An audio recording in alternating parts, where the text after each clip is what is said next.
laki ng inasenso ng itong port na to. Dati nagpupunta kami rito, ang liit dito, ang sikip-sikip pa. Ngayon parang na siya, parang na siyang international airport, Ang laki.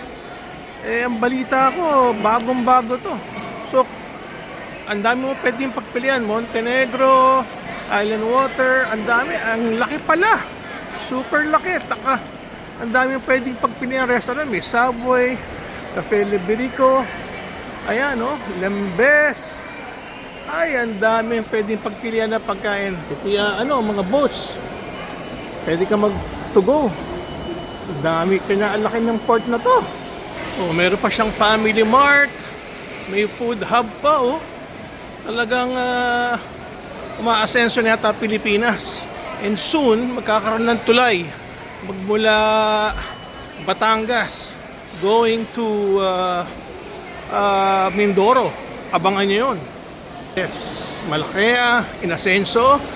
Kasi dati-dati, almost every weekend, nandito kami sa port. Hindi siya ganito. At ayan, may Mr. Donut pa.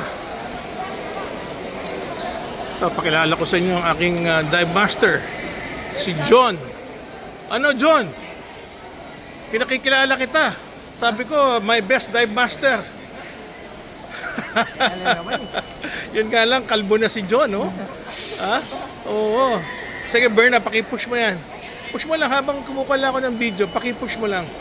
Kanina pa siya nag-aantay dito sa Shuttle's Best. Marami ka na nainom na kape. Ha?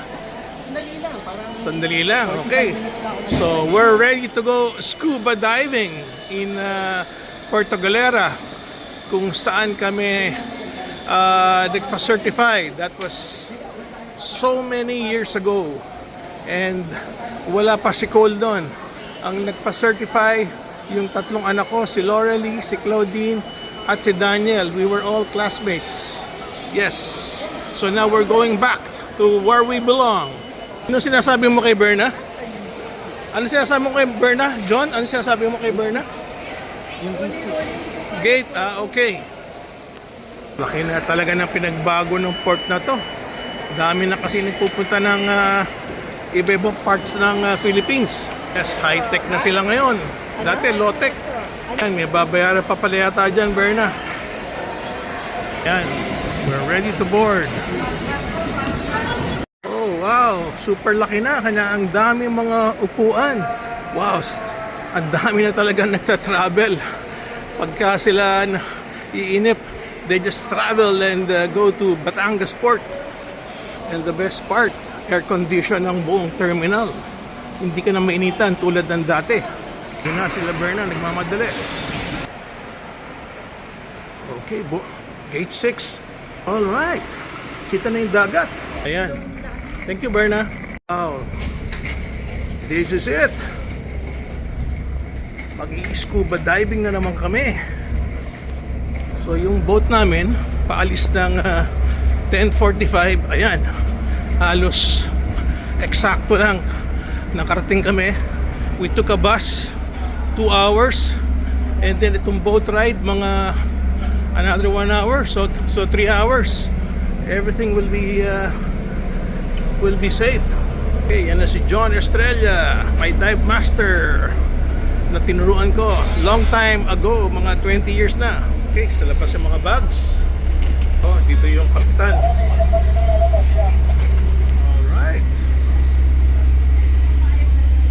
Ano ba to? Reserved seats ba to or any seats?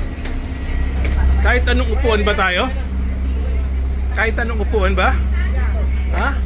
Ba? Air condition Hindi na tayo nakabangka ngayon. Magkano to? 500?